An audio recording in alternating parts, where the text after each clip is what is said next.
हरियाणा के करनाल में भगवान परशुराम महाकुंभ का आयोजन, मुख्यमंत्री मनोहर लाल ने शिरकत की। कहा, जो ब्रह्म को जाने वही ब्राह्मण।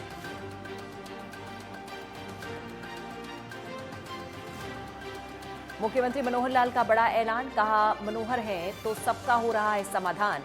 हमारी सरकार में किसी की गलती स्वीकार नहीं।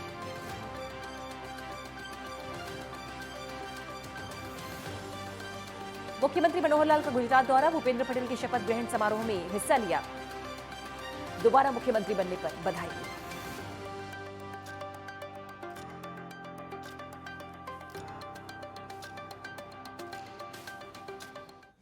वंदे मातरम में पूजा शुक्ला आपके साथ। हमारा खास बुलेटिन हरियाणा हलचल में आपका स्वागत है। इस खास बुलेटिन में आपको हरियाणा की प्रगति की खबरों से अवगत कराएंगे। इसमें देखेंगे आप बदलते हरियाणा की झलक। हरियाणा के करनाल में भगवान परशुराम महाकुंभ का आयोजन किया गया। इसमें मुख्यमंत्री मनोहर लाल ने शिरकत की। इस दौरान मुख्यमंत्री ने तमाम बड़े ऐलान किए।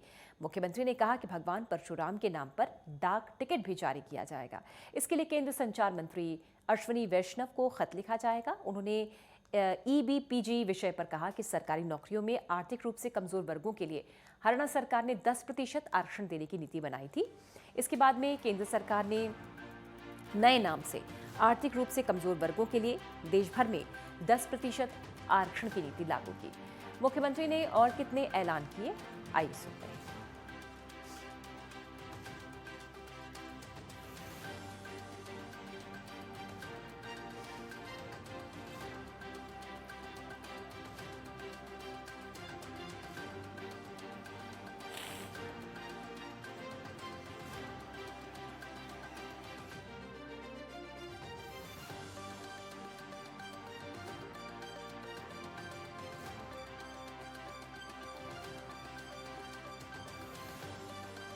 सौभाग्य है कि आज भगवान परशुराम जी का यादगार दिवस, जो बताया जा रहा है कि हरियाणा बनने के बाद इस प्रकार का कार्यक्रम कभी प्रदेश में नहीं हुआ। जिस ब्राह्मण समाज के युवा पीढ़ी ने आज इस कार्यक्रम को सफल किया है, हजारों की संख्या में पूरे प्रदेश से जो आज लोग आए हैं, मैं उनका विशेष तौर पर अभिनंदन करना चाहता हूं, क्योंकि आज का युवा कल को प्रदेश, देश, दुनिया सब में अपना नाम करने वाला है। अपने देश का नाम सब जगह ऊंचा करने का काम हमारा आज का युवा करेगा। तो मैं इस समय पर जो कार्यक्रम है भगवान परशुराम जी के यादगार के दिवस पर, मैं उनको नमन करता हूं, क्योंकि वो भगवान के नाम से इसलिए हम जानते हैं कि वो ब्रह्म ज्ञानी थे, बहुत विद्वान थे, शस्त्र में भी विद्वान थे, शास्त्र की कला भी उनके पास थी। और अपने विचार के साथ अगर किसी का तालमेल न खाए, अगर किसी के ऊपर अन्याय हो रहा है तो अन्याय के विरुद्ध अपना हथियार उठाने में उन्होंने कभी भी संकोच नहीं किया। बड़े से बड़ा उन्होंने ऐसा कर्म कर डाला जो आज हमारे लिए आदर्श के रूप में, सिद्धांत के रूप में जिसको हम अपना सकते हैं। तो ऐसे अवसर पर मैं उस महान, प्रक्रमी, तेजस्वी और गरीबों के उद्धारक भगवान परशुराम जी को अपनी ओर से, हरियाणा सरकार की ओर से, हरियाणा की जनता की ओर से नमन करता हूं। भाइयों बहनों, अपनी परंपरा संत समाज की रही है। बहुत महात्मा लोग ऐसे आए हैं जिन्होंने हमको विचार दिया, शिक्षा दी, संस्कार दिया, रहने सहने की कला सिखाई।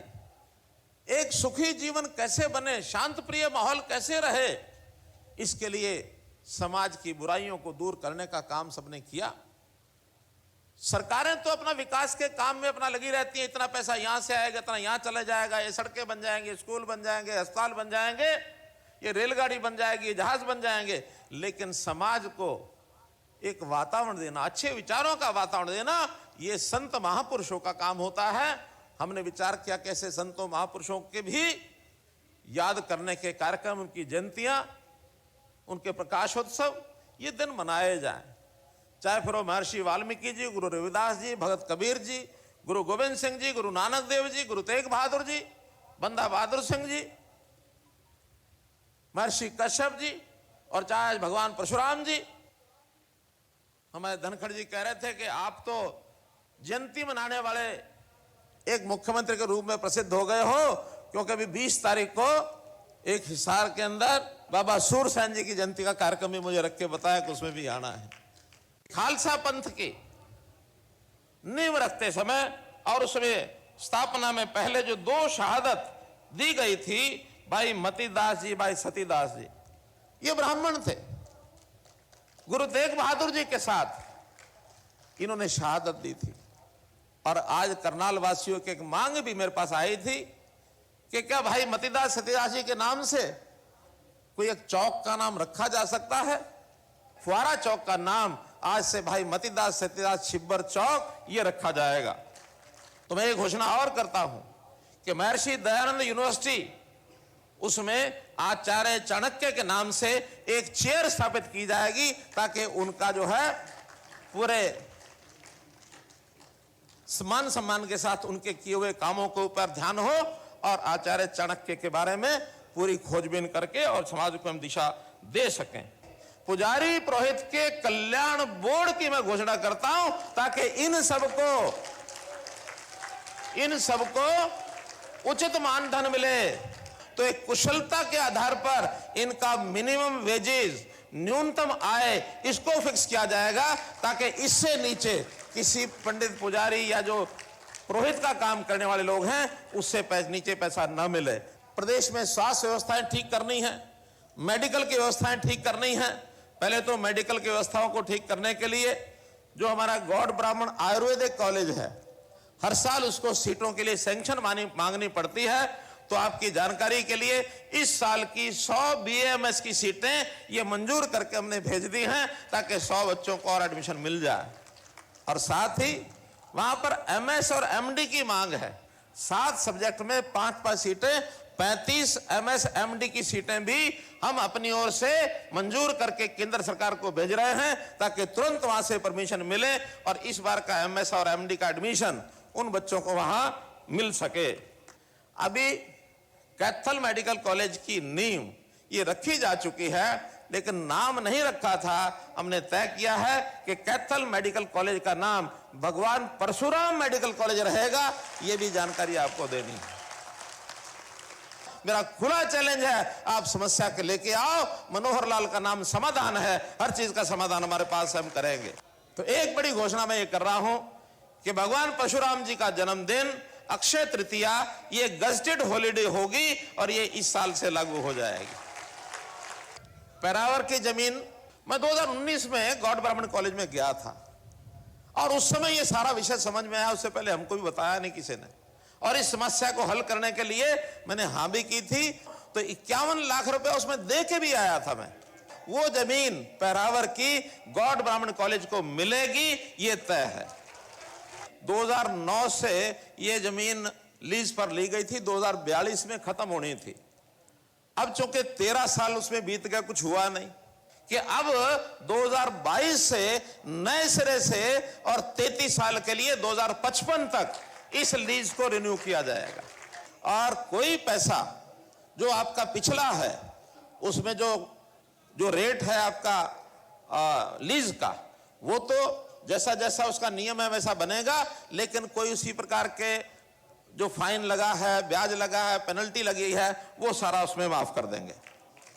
भगवान परशुराम जी के ऊपर एक पोस्टल स्टैंप, डाक टिकट ये जारी की जाए।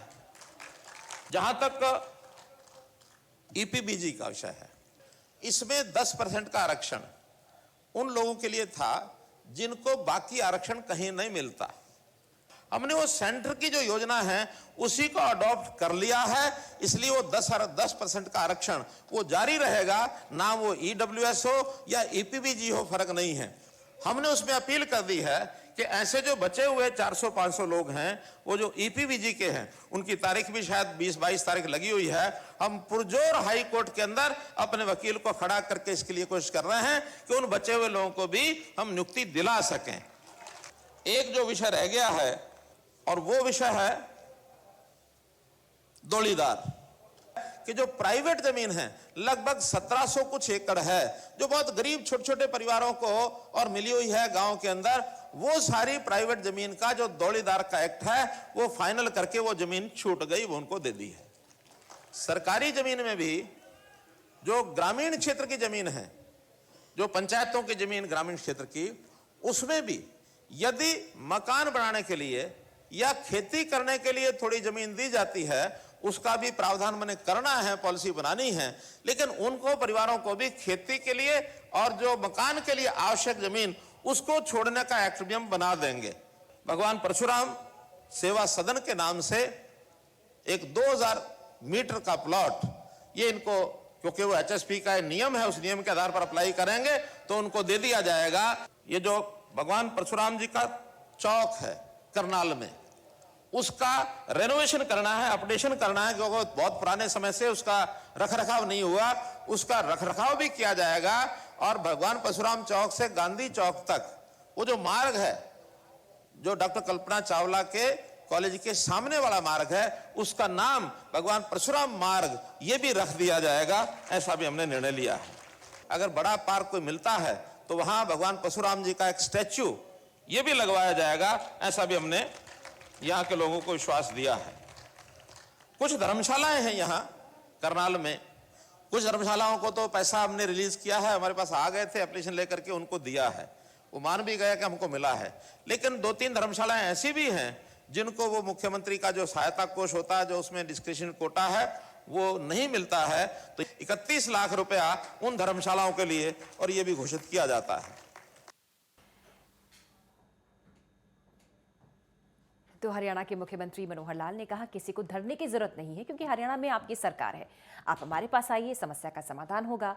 मुख्यमंत्री ने कहा कि मनोहर का नाम समस्याओं का समाधान है, आइए समस्याएं लाइए, हम समाधान करेंगे। मुख्यमंत्री ने कहा कि सीएम विंडो में शिकायतें कर सकते हैं, लोगों की समस्याओं का हल हो रहा है।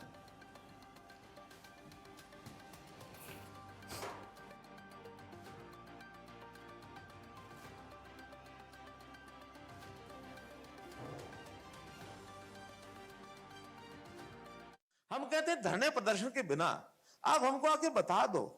हमारे बहुत तरह के पोर्टल खुल गए हैं, सीएम विंडो, जिसके ऊपर 12 लाख लोगों ने अपनी ग्रीवेंसेस डाली हैं। मैं हर जिले में जा रहा हूं, 500-500 700 लोगों की बात सुनता हूं, अधिकारी साथ जाते हैं। आपको धरना प्रदर्शन की जरूरत ही क्या है? पहले आके बताओगे, योग्य समय पर समस्या का हल हो जाएगा। समस्याओं का हल करने के लिए बहुत योजनाएं हमने बनाई हैं। हर दिन किसी एक योजना को पकड़ के इसको हल कैसे करना है, समस्याओं का समाधान, विवादों का समाधान, मेरा खुला चैलेंज है। आप समस्या के लेके आओ, मनोहर लाल का नाम समाधान है, हर चीज का समाधान हमारे पास हम करेंगे, हर चीज का करेंगे। हाँ, कहीं कोई गलती हो रही हो तो अपने समय में ही, चाहे पुरानी गलती हो चाहे आज के समय की गलती हो, उसको पकड़ने में, उसको दंडित करने में कभी झिझकते नहीं है। हमने बड़े बड़े ऐसे लोगों के नाक में कस दी है नकेल कि गलती कर सोचेंगे नहीं। चाहे वो अफसर हो, चाहे वो नेता हो, चाहे वो जनता के आदमी हो, कर्मचारी हो, कोई गलती करता हुआ हमको ध्यान में आ जाए, रातों रात उसका बिस्तरबोरी कुंज करते हैं। चलिए एक ब्रेक के लिए रुक रहे हैं, जल्द हाजिर होते हैं।